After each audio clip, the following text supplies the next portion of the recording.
Today, we're going to take a look at the 800mm F4U Corsair.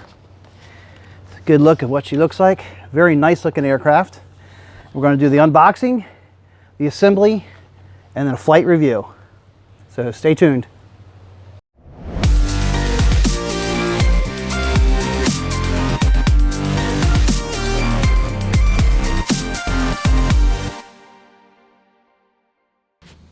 So now for the unboxing of the FMS F4U Corsair. This is the 800mm plug and play version, so it should go together relatively quickly. So let's get down to the unboxing.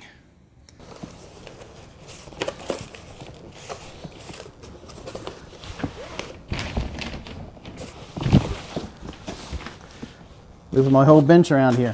Okay.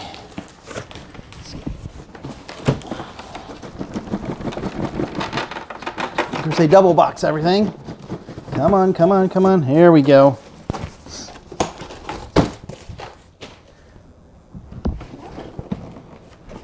Definitely one of my most favorite airplanes.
There, isn't that awesome? It's pretty small foamy, but it's and it comes with the directions in the box, which is really nice. So we got the main wing, vertical stabilizer and elevator. Sorry, horizontal stabilizer and elevator.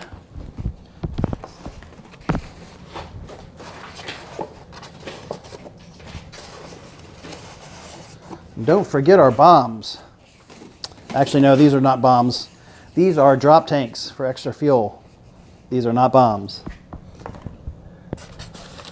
Here's the bombs.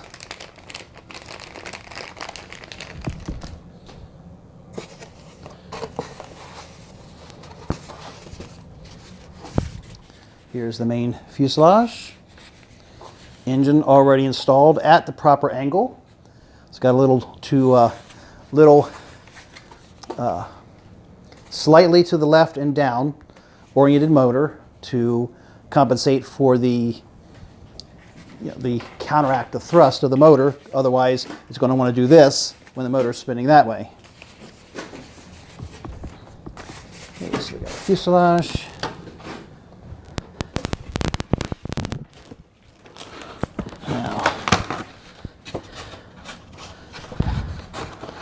Check out this prop.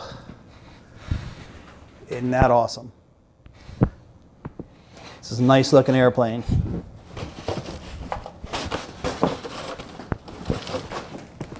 And we got the hardware bag. Landing gear.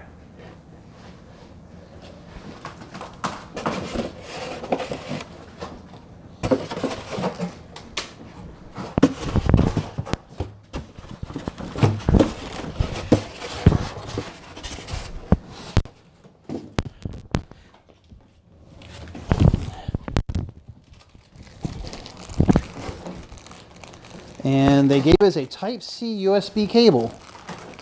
for something. I have no idea what this is for. So time to hit the directions and see what our first step in assembly is going to be.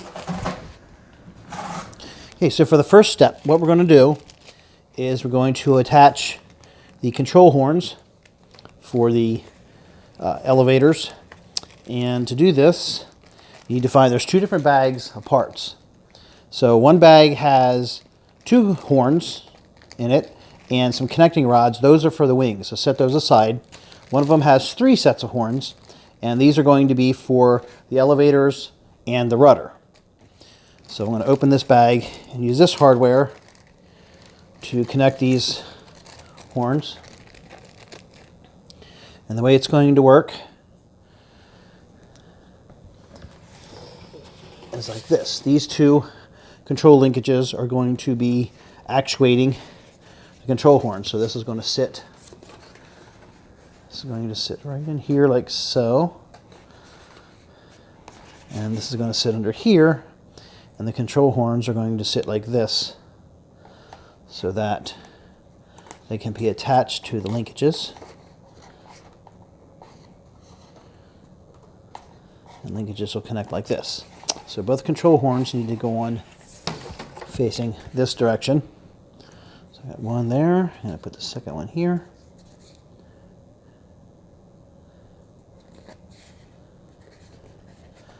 Okay, so these need to be screwed in with the short screws. However, you don't screw them from this side. You need to screw it, turn it over to the top side, and use these little pieces on the top. And then we'll screw down through this into the piece in the bottom with the very small Phillips head screws.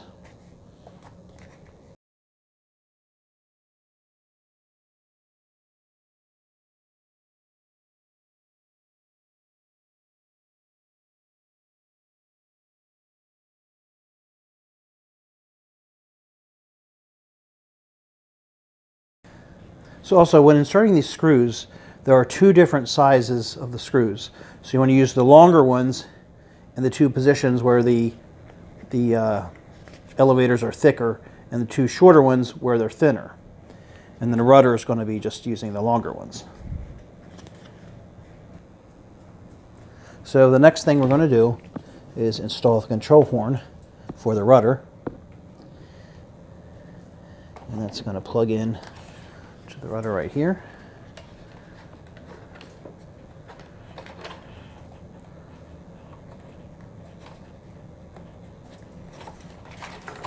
And the same thing on the other side.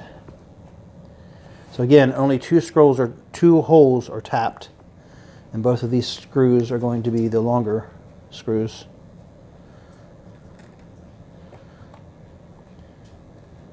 The other 2 are just have plastic inserts so they don't have a hole to put a screw into. And you don't want to tighten these down to what starts damaging the foam, but you do want it to be very snug on the foam and have enough bite into the elevator horn, to the rudder horn here that doesn't fly off in flight. You want to make sure you have a good solid bond here.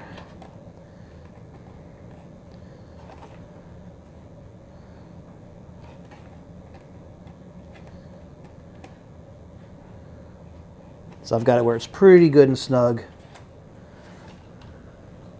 And put an extra turn on it. This one needs some more.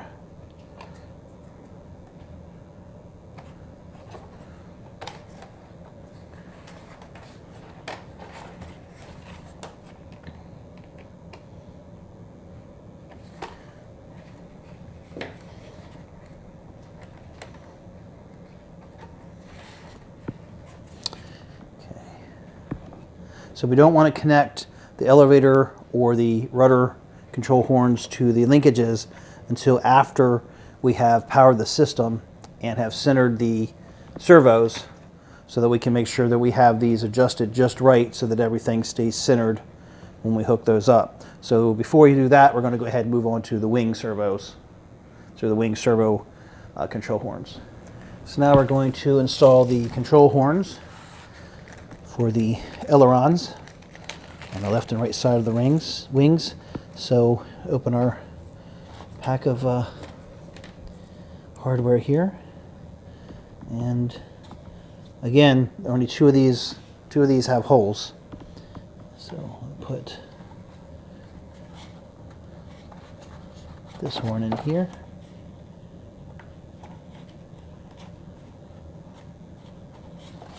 Okay, and same process.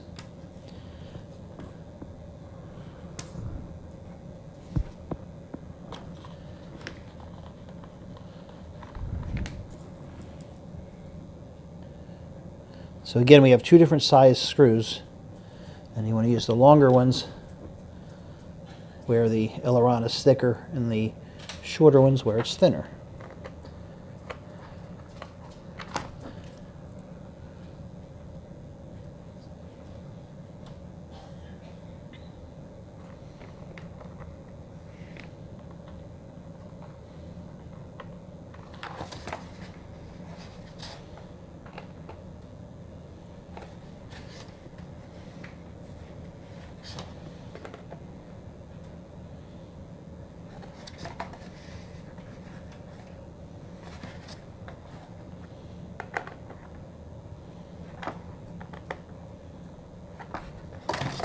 And then the other thing it says in the directions is that you want to go ahead and move the elevator to its two extents back and forth a little bit to loosen up the foam hinge so there won't be too much resistance when the servos are hooked up.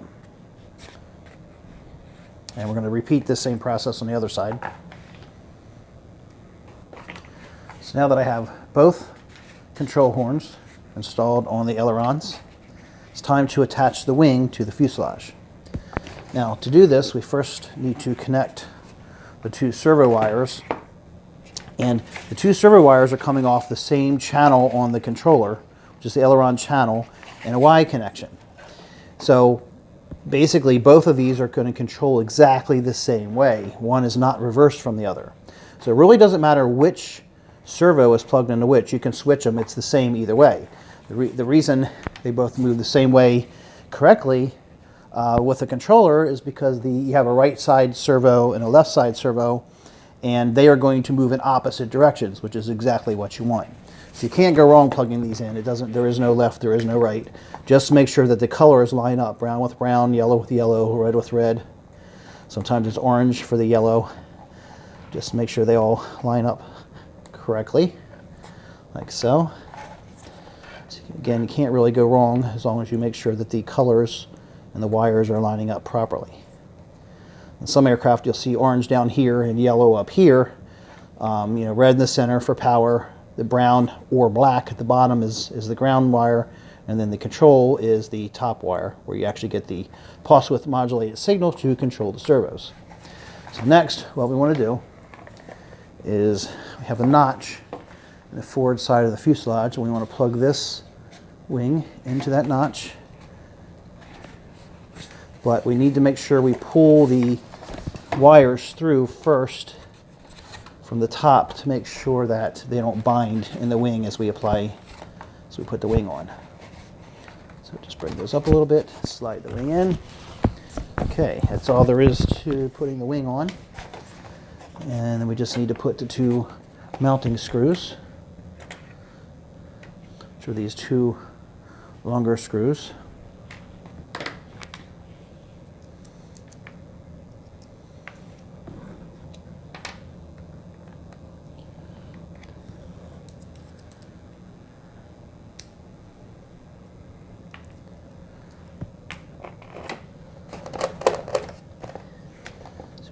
Make sure it's good and tight, but you definitely don't want to over tighten these, because you do not want to strip out the plastic, because then you'll have to glue the wing on if you want it to stay on if you strip these out.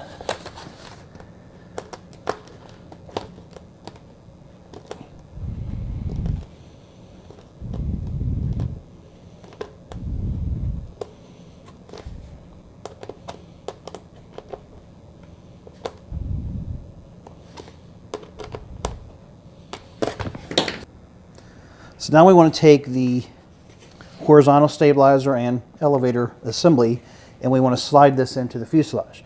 We don't want to glue it yet. We want to fit it Make sure that everything properly aligns.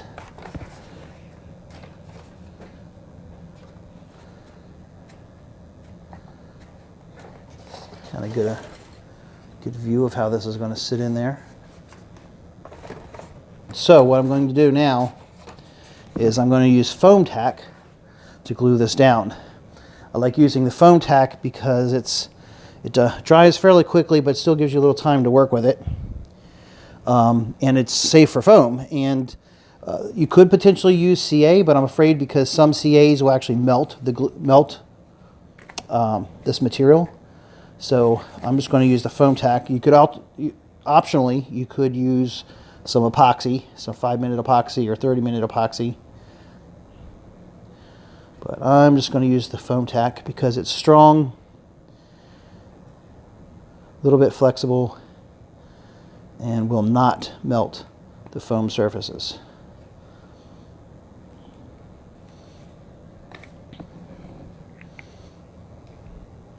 And I'm going to glue this into place. And make sure it does not interfere with the elevator once it's in. And I want to make sure I center this and that it's level.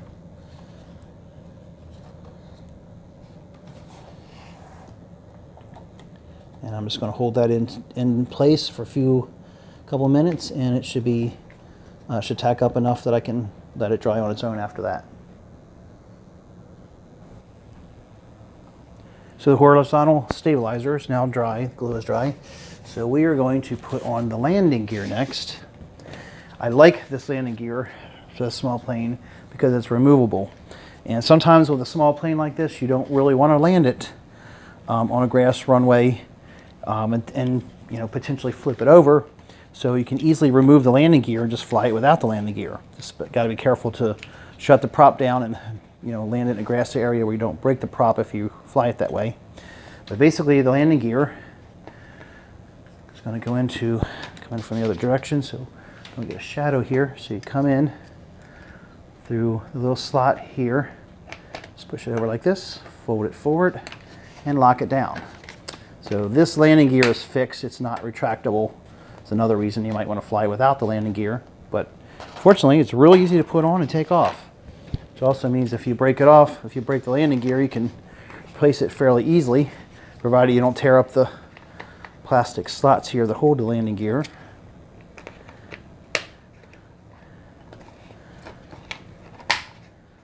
So hopefully if it hit that hard, these snaps, which are pretty weak, would snap out and the landing gear would flop back before tearing the wing up, hopefully. Okay, so that's it for the landing gear. Landing gear is on. So at this point, it's time to actually hook up the control linkages, but to do that, we need to hook up our radio and make sure all the servos are centered. So this takes a 2S battery. So it has the little JC, I forget what they call this connector, JRC connector, just a single 2-wire connector. And you plug in your 2S battery into this. That will power the system, and then the flight controller in here has all the wires already connected to the individual servos. And I'm going to tuck these wires down inside, but now we need to hook up a receiver into the flight controller, and everything is already labeled here for the various channels. So what I'm going to do is I'm using a AR620 Spectrum receiver. That's what they call a sport receiver. And I can program my radio to put these on any channel that I want, any channel that I wish, but I'm going to use the standard channel setup. So we're going to notice when we look at the directions that it shows a particular order and channels for your receiver versus the controller. However, it also mentions that you can adjust these to match your radio. So I'm going to use the standard configuration. So standard configuration is that the very first channel, or channel 1, is the throttle. So I'm going to put the throttle on my first channel, channel 1, making sure I get the polarity right. Ground is always on the bottom.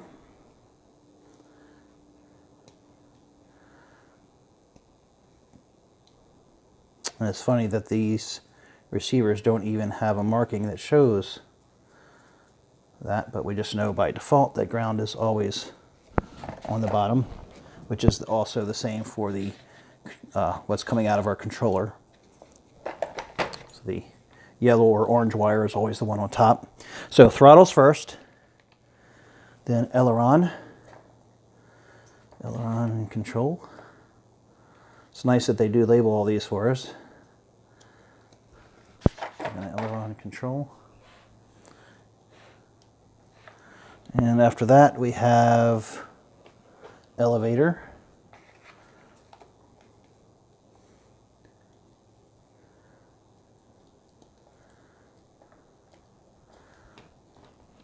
And after elevator is a rudder.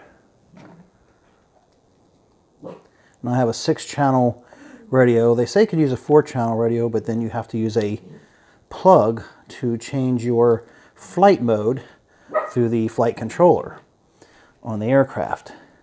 So what I'm going to do is I'm going to hook up the mode, PPM mode selection. I'm going to hook that up on my channel 5 and hook that up to a 3-way switch. And the 3-way switch, when configured for channel 5, what that's going to give me is, and it shows the modes, when you set the different modes, that the LED on the flight controller, if it's on, steady on, it's stabilized mode. If the LED flashes slowly, that means gyro off. It means you're flying without the gyro, which is actually the way I prefer to fly.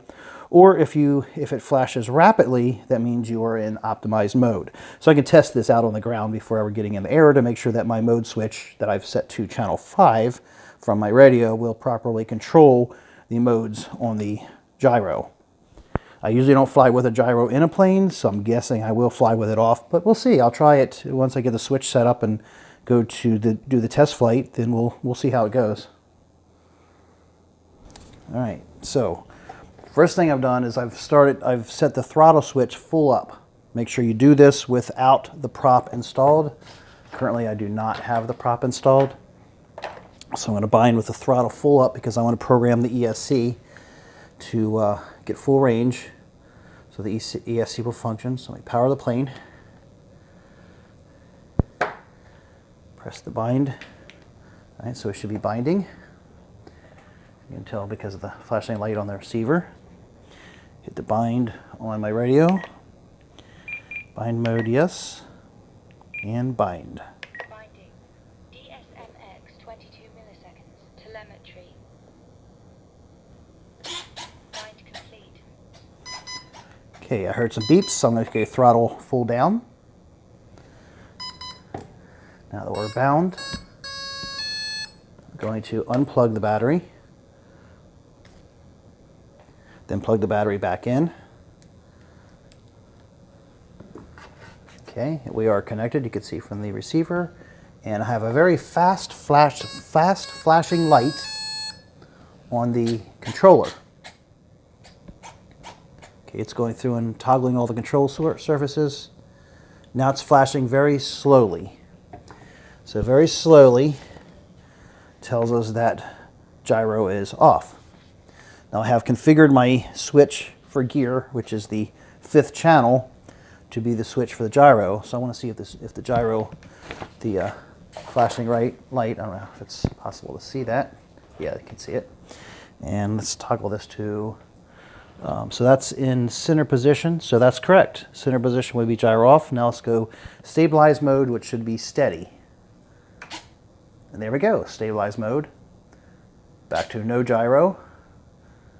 And I'm going to change to the other switch, which is the other position, which is optimize mode, which is the 3rd position. Here we go, should flash rapidly. There we go. So my switch from my gear channel, which is gear channel 5, 3-position switch, now toggles my gyro settings. Later I'll put some audio events on this switch so I know gyro on, gyro off, and different modes. So I'm going to go right now to gyro off, flashing slowly. So that is functioning. So now I have all my control surfaces centered, so I can start setting up the control linkages. So start with the rudder. Let me make sure this is moving the rudder. It is, it's moving the rudder. That does not seem to have much travel though.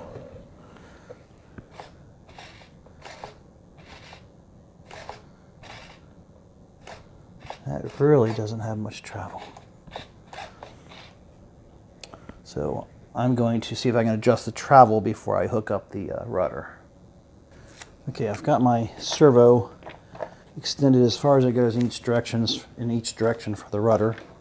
So now what I'm going to do is put a piece of tape, and I'm going to be careful not to pull the sticker off with the tape, and also not to pull the paint off of the foam. But I want to tape the rudder straight, and then adjust this arm to be in the control position that I want with it in the center position, which is where it's at right now. So by default, the rudder control linkage is just too long.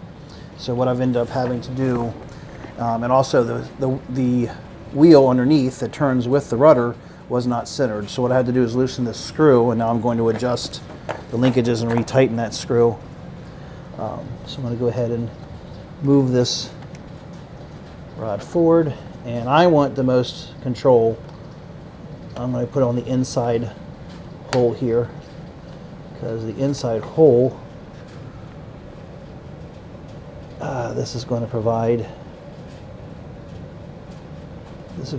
the most throw, the highest amount of throw. So let's see here. So we're centered. This is centered, and we got to center the wheel, which right now is completely off center.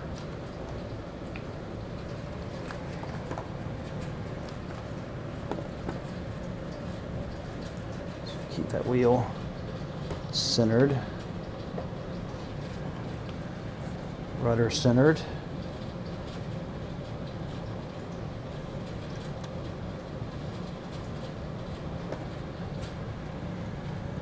Tighten this back down. So after playing with the rudder a little more, I finally have it and the rear wheel pretty well centered. Couple things here though. And I guess this is what you see, with the cheaper models that don't have a pull type setup on the rudder, and that is that the rudder does not perfectly stay centered as the rudder moves. In other words, if you go all the way to the left and release, it sits at one position. If you go to the right and release, it's a slightly different position.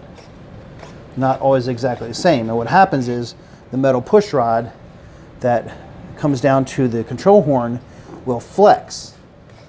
And over time that'll get worse. See, it's like on this side it's a little this way on this edge. Go this way, it's a little bit that way in the edge. So I just got to remember that and deal with it. It's pretty much happens to all the planes that are set up like this. But there's not a whole lot of rudder control here, and I'm on the inner hole, which gives you the most throw. So that's all the rudder I get.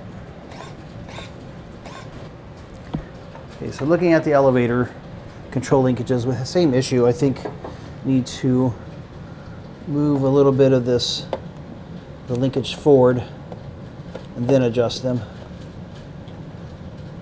I'm going to move them forward together.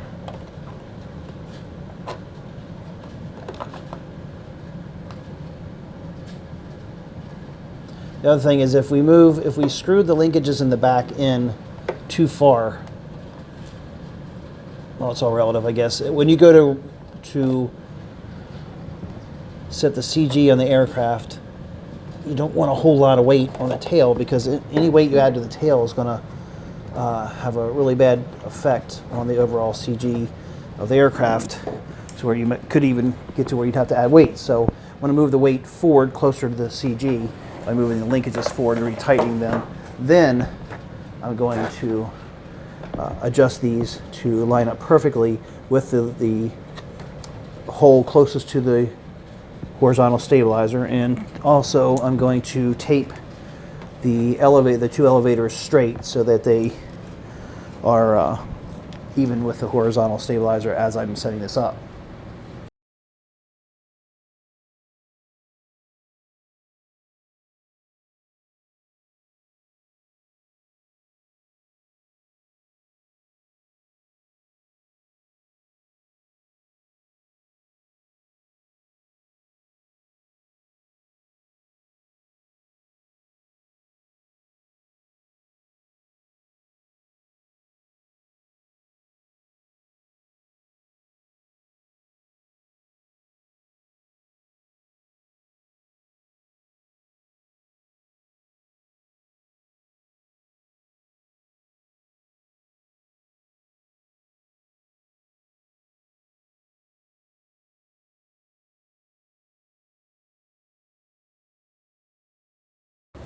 Okay, so I've already got everything adjusted and tightened down for the elevator.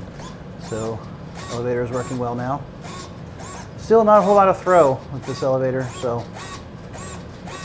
to make sure I get some really good altitude if I try any loops or any other maneuvers, because it doesn't, we'll see how it responds, but just not very big control throws. Okay, so now we're going to move on to doing the ailerons.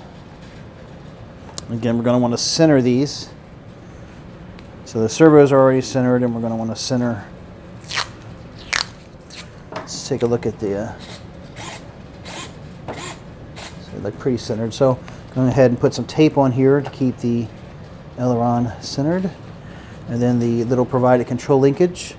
So what we want to do is put the Z-link end into the outermost servo connection here. Just kind of bend it right in like so. And then we want to go on the lowest to give us the most control throw. So it looks like I need to bring this in a little bit.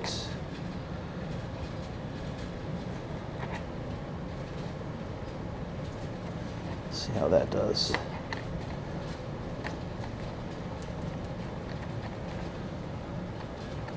There's a lot of play in that. I forgot to put the little support piece on to stop these from coming apart. Very important. So I don't want this coming apart on me in flight.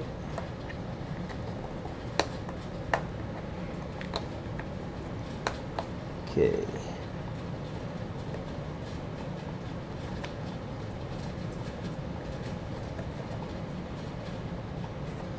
All right, that seems really well centered right there. A lot of slop in this, it seems like. But it's not a very big control throw, so that slop probably shouldn't hurt us very much.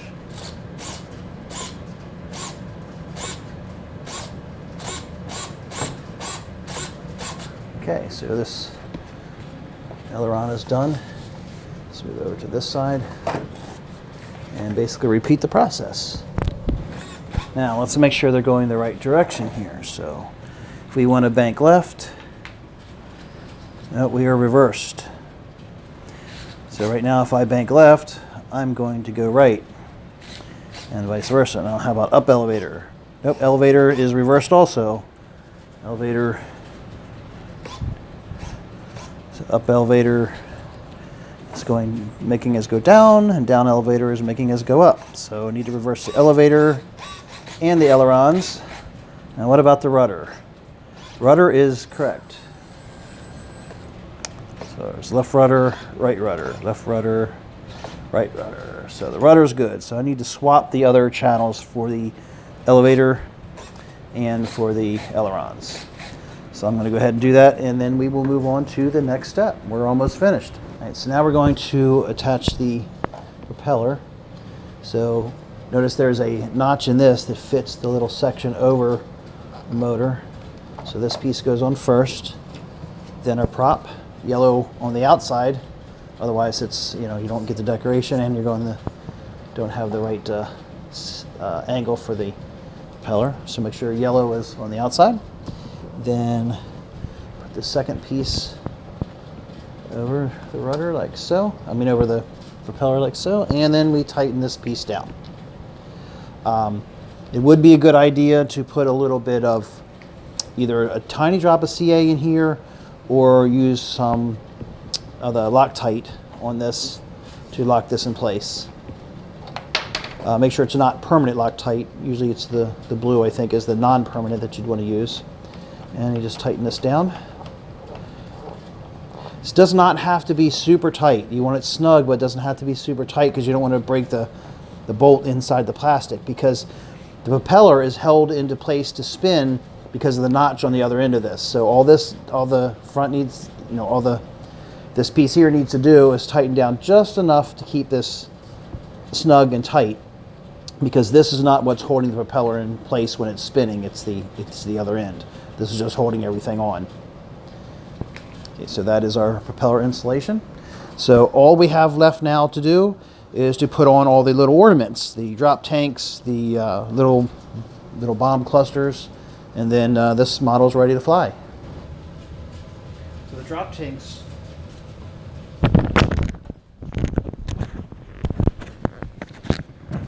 drop tanks here are pretty easy to install. They have a little notch and they slide back, and you just slide them into place and they're set. You could glue those or tack them lightly, but I don't want to glue mine because I may want to take them off. And they slide on like so. And then the little bomb clusters actually have to be glued if you want to install them. You optionally don't have to install them. It does give it a nice look, and this is not really, this is not a high performance aircraft or a 3D aircraft, so there's nothing wrong with putting the ornaments on here. So make sure you seat them well, and then just glue each one into the individual slots. And then we're done. Then we're ready to take this out and go flying.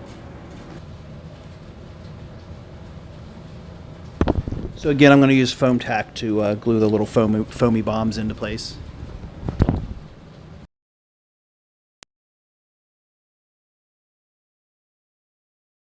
So one nice note about these, the little bombs here, when you put these on, if you don't want to fly with those on there, all you have to do is take this one screw out, and the whole mount they've just been glued into comes off.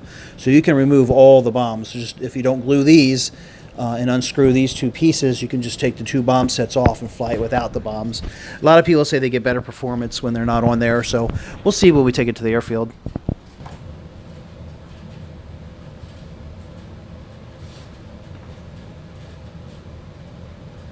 Okay, so I've set my balancer to balance the plane at 50 millimeters. Okay, so I've got my battery installed, and I've got this on the balancing table, the balancing apparatus here, and the battery is forward in this section of the aircraft. And I've got it set to 50 millimeters, and if I balance it right in the center, it stays right there. So the battery has to be forward enough to get this to balance at 50 millimeters from the leading edge as the balancing point. So we are now ready to take this to the airfield and fly. So we're getting ready to do our maiden flight on the F4U Corsair. 800 millimeter by FMS. Very small plane. We'll see how it does in the air. I've got all the ornaments on here, the drop tanks and the bombs, so we may end up taking those off, but for the maiden flight I'm going to leave those on. First, let's try a little taxiing.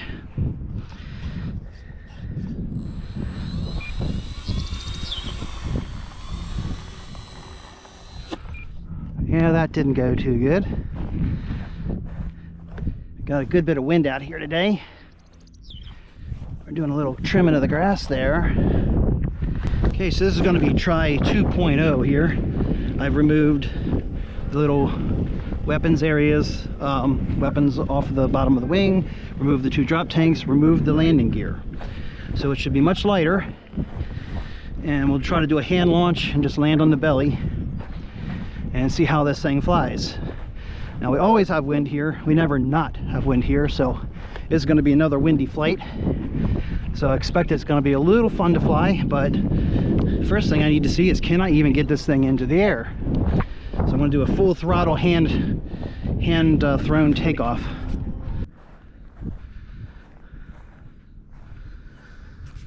All right, here we go. Hoping for success. This hand launch. Hopefully I don't have to throw it, but maybe that would be better. Maybe if I just throw it, it would be better than just letting it have to speed up on its own to start off.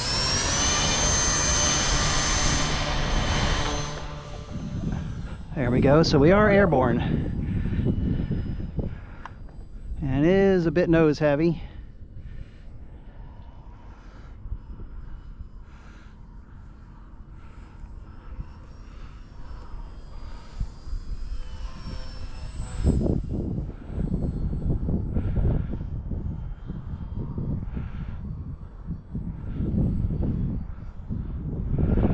And this plane is definitely hard to see which way's up and down when you're flying. The plane is so small, and it doesn't have anything on the bottom of the plane to show that you're flying, you know, if you're inverted or straight up and down.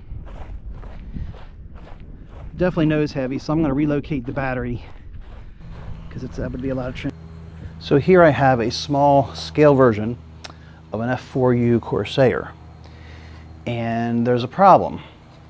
When I'm flying, I can't tell if I'm up at a distance. I can't tell if I'm upright or if I'm upside down, because everything has kind of got this bluish olive drab color, and it doesn't have a clear indication if the aircraft is facing up or down. So what I'm going to do is I'm going to add a little arrow right across the wing here, kind of like one of the aircraft I saw out of a movie titled like Baba Black Sheep or the Black Sheep Squadron. And you can see at the beginning of that show that they have an aircraft with the arrow on there. So I'm going to put the arrow on here, and that way when I'm flying, I'll know if I'm right side up or upside down, because that white arrow will be very easy to see. If I don't do white, I might do yellow. Haven't quite decided yet.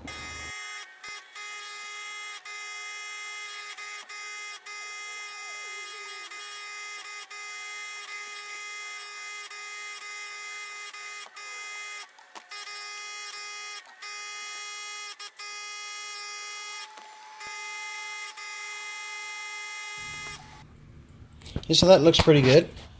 Definitely will be enough to tell if I'm flying upright or I'm flying inverted, because I can tell from the arrow, since there's a star on the wing on the top and a star on the wing in the bottom, but now we have an arrow on the top and no arrow on the bottom. So I should be able to see a lot better.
Hey, hope you've enjoyed our assembly and our flight test and flight review of the F4U Corsair. Now, if you're going to order this plane, a few things I recommend. Number one, if you live in a really windy area, it might not be the best plane to get. It might be better to get something a little larger, a little heavier with more wing area.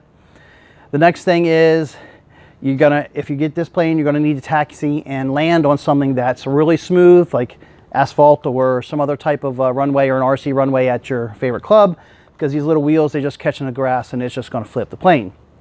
The other thing is, I flew this with a 1300 milliamp battery, and it was too heavy. You had to fly the plane faster. It was a little harder to control. With my first flights, as you can see, they were a little more stable, and that one was running with a 450 milliamp hour battery. It's a little easier to balance the plane and a little easier to fly it with a smaller battery, so I would recommend that. And also, I painted the aero on there, of course, so that it was easy to determine the top, front, and bottom of the aircraft. When I fly it, I take all the bombs and the drop tanks off, because it's more aerodynamic that way. So that's it. I definitely I love this little airplane, but it definitely is not great on wind, and you need that smooth surface. So I hope you've enjoyed this video. If you have, I hope you like and subscribe to our channel. We'll have many more build videos coming. We have a Extreme Flight 64-inch MX2 build and flight review coming our way. That's a much bigger aircraft. Should work a lot better in the wind. So we'll see you then.